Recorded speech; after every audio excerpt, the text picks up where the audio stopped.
Live from WTVO 17 and your home team, Eyewitness News at 5 starts now. The Illinois Gaming Board grants another license for Rockford's Hard Rock temporary casino. What this means for the next steps of the approval process. All the districts, all the contractors around, everybody has a driver shortage. District officials are thinking quick on their feet, how they can fill more bus driver seats before school starts. Businesses are part of what makes Rockford so wonderful, and we need to make sure that we can keep them here. The upcoming shopping event celebrates all the Forest City has to offer while pushing support to business owners still catching up after COVID. Good evening, I'm Hannah Zettel. And I'm Alexis Carpello. Eric and Mimi are off tonight. A line of potential thunderstorms are heading our way. Let's head back over to Candace in the Weather Center with more on how this could impact the rest of your night. Candace? Well, you know, it looks like the rest of our evening actually shaping up to be fairly dry. We've got kind of the last bit of those showers and thunderstorms working along Interstate 39 here this evening. No severe weather expected, but as those showers kind of work down from New Milford to Lindenwood to Rochelle, could have some heavier downpours as they work into portions of DeKalb and southern Boone counties. After that, things are fairly dry, and the cloud cover actually clearing out just a little bit here this evening. So the evening hours shaping up to be fairly dry. But as I mentioned earlier, our attention turns to what is developing over north central Iowa. There, numerous supercell and tornadic warned thunderstorms have been ongoing, but those will kind of form into a cluster of storms and work in our direction here as we go through the overnight hours. Wanted to share some pictures. Our very own meteorologist Joy Marino. This is a shelf cloud of a severe thunderstorm warned storm earlier today. This was out in Galena. Beautiful storm structure, had about 40 to 50 mile per hour wind gusts. Ashley Olson also shared this picture. This was around 1 o'clock this afternoon of that shelf cloud coming in. This also over Joe Daviess County. So let's look at what we can expect here for this evening. Again, dry evening once those rain showers move out, but those line of thunderstorms will be working in just to the northwest of us at about 10 o'clock and moving closer to us between 10 and midnight. Guys, I think the severe risk with this is a little on the lower end, but we could potentially have some heavier rainfall that could lead to some flash flooding. So we'll look more at that and the impacts that could have tomorrow morning coming up in your most trusted forecast here a little later. We'll see you then. Thanks, Candace. The Illinois Gaming Board approves another license for Rockford's Hard Rock Casino project. 815 Entertainment, the company that will manage the casino, has been granted a one-year supplier's license. The decision allows a temporary casino to operate under the Hard Rock name at Giovanni's. The license lasts for a year. Rockford's temporary casino is expected to be open for 2 years, while the permanent casino is constructed at the site of the former Clock Tower Resort. Based on staff's review and investigation, I recommend that the board grant an initial casino supplier's license to HR Rockford LLC for a period of 1 year expiring in July 2022. Last month, the Gaming Board gave permission to begin construction at Giovanni's. A license for the full casino project is still under consideration by the board. The news is welcomed by Hard Rock, the organization's chief operating officer, calling the Gaming Board's actions a, quote, giant step forward, adding it won't be long before we need people to join our team. We plan to share more details on how the community can participate through employment and supplier roles in the days and weeks ahead. In about a month and a half, students will return to the state line classrooms to start the year. Many of those kids will rely on school buses to get there. But some local districts are scrambling to find people to drive those buses. Michelle Rave caught up with RPS 205's transportation head today. Michelle, the district is paying up to fill its ranks. School bus driver shortages have been impacting several state-line school districts. RPS 205 is doing something it's never done before, adding incentives to attract new drivers. That's my goal right now, add more to the resume. Gary Williams walked into Rockford Public Schools Transportation Department seeking a new opportunity. I had an interview earlier for a position here. I was interested because currently I drive big vehicles at FedEx ground. I'm trying to get my CDL to actually drive trucks. Michael Slife is Executive Director of Transportation for RPS 205. He says there's always been a bus driver shortage, but the pandemic has only made the issue worse. All the districts, all the contractors around, everybody has a driver shortage, yes. The situation has gotten so bad, the district has had to find new ways to attract drivers. First and necessary, when you're 50 drivers short and not sure where you're going to get them, drastic times. With pay starting at $15.30 an hour, Slife says for the first time ever, new drivers are being offered a signing bonus. So we're offering two different incentives. They're both sign-on bonus. One is for new drivers. They come here, they train. We get them their CDL, or if they already have their CDL, whatever they're missing, so their school bus endorsement. Once drivers are certified and agree to stick around for 3 years, they'll get a $3,000 bonus. After hearing about the incentives, William says he wanted the job even more. Well, you get a sign-on bonus, which is pretty nice. You also get a bonus every day for coming in, pretty much. And there's just a lot of different bonuses, I guess, you can get here. The same day Williams applied, he heard back with some good news. Actually, I got the job. I'm supposed to come in on Tuesday morning, next Tuesday morning. It's pretty exciting. Can't wait to learn new things. District 205 isn't the only school district offering incentives. The Freeport School District is also offering a $1,500 hiring bonus. Hannah, Alexis. All right, thanks, Michelle.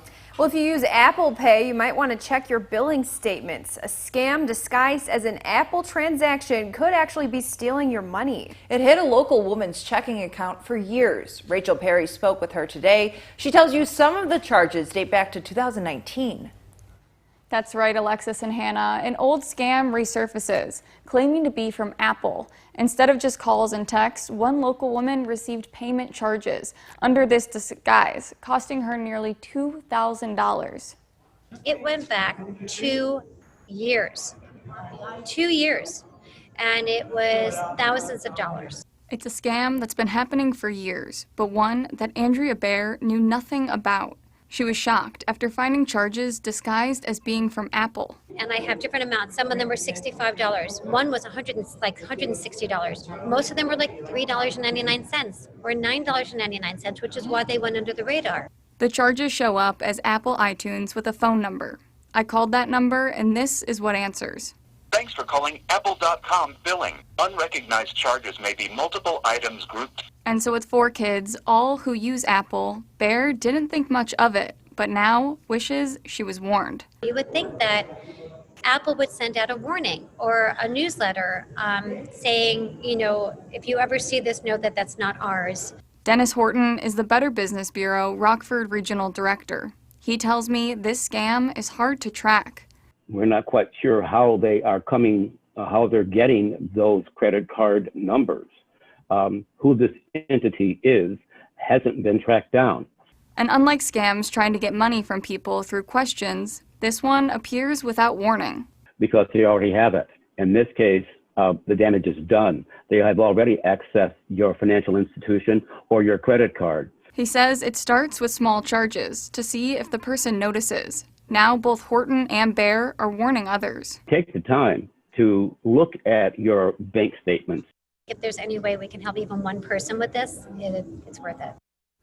Andrea is now disputing those charges. I reached out to Apple but have not heard back. The company's website recommends changing your Apple ID password if you've entered personal information and reporting suspicious emails. A link to that can be found on mystateline.com. Alexis?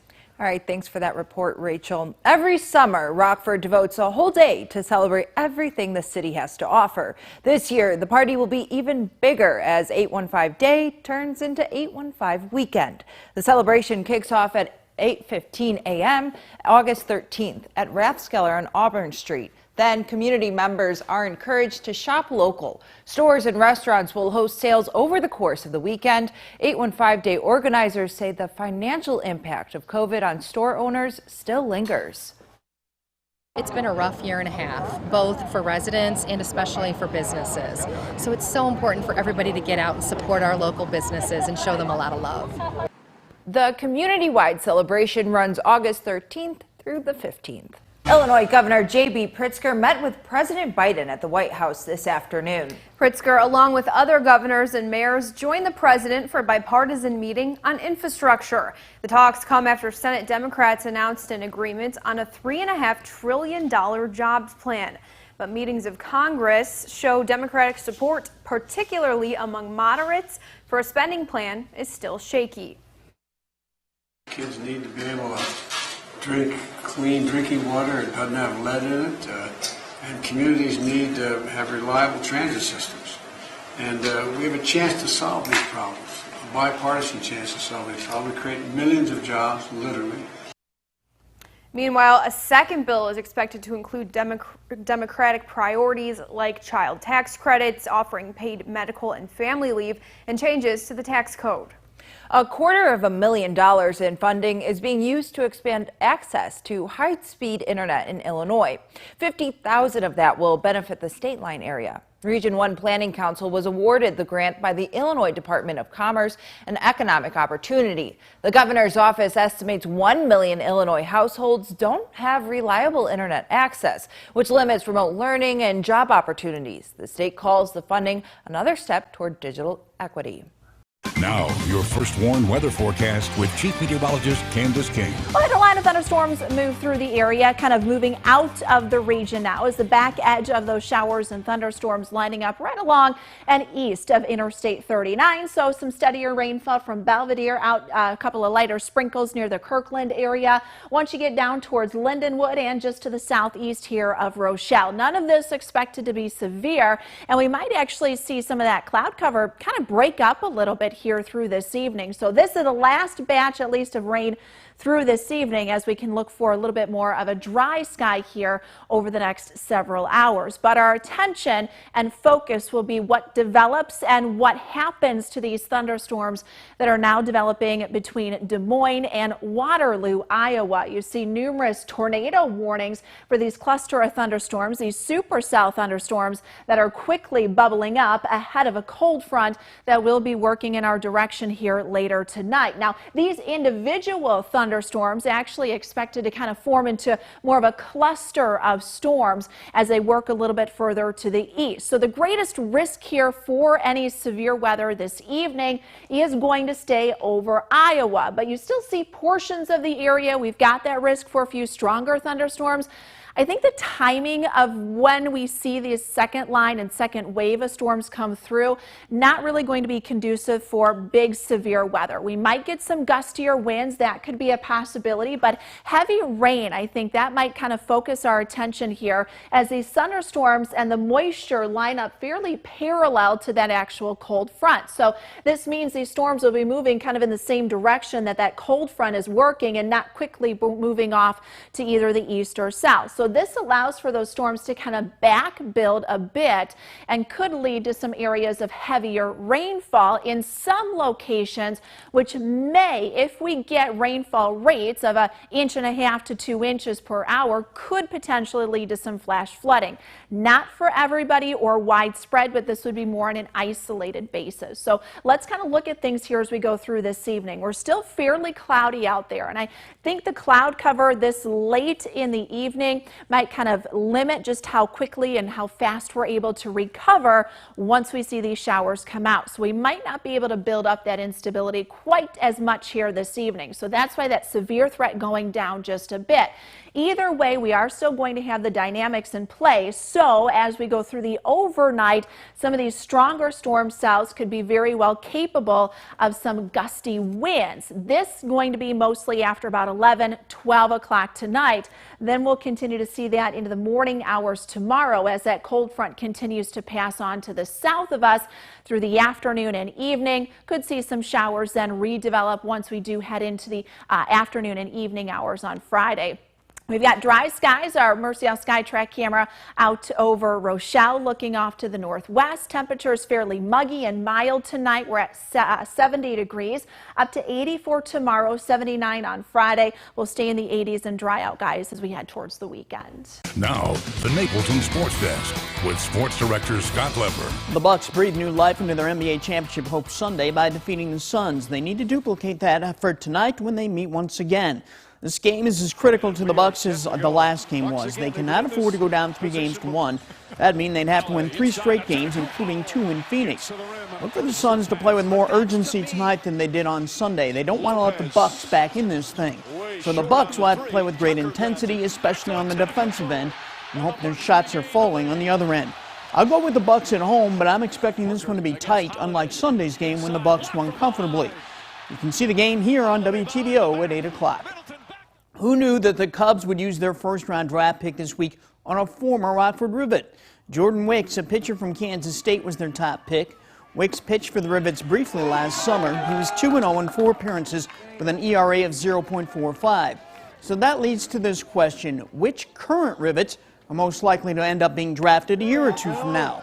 The most likely guy, in my opinion, is outfielder Philip Matulia. He plays college ball for Louisiana Tech.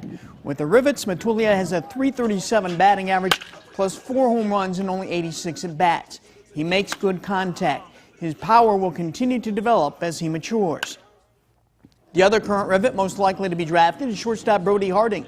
He plays for the Fighting Illini. With the Rivets, he's batting .325 and he's driven in 25 runs. For a middle infielder, his defense is solid, not spectacular, but boy, his bat is very good. That's my take. We'll be right back.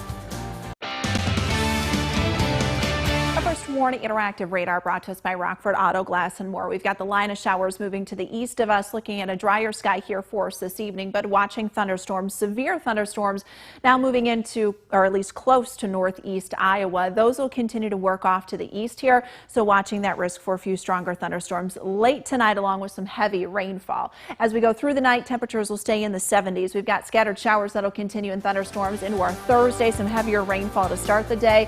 A few showers and a couple of thunderstorms by Friday afternoon, early evening, but we do dry out heading into the weekend. All right, thanks, Candace. And thank you for tuning in. We'll see you back here tonight at 6.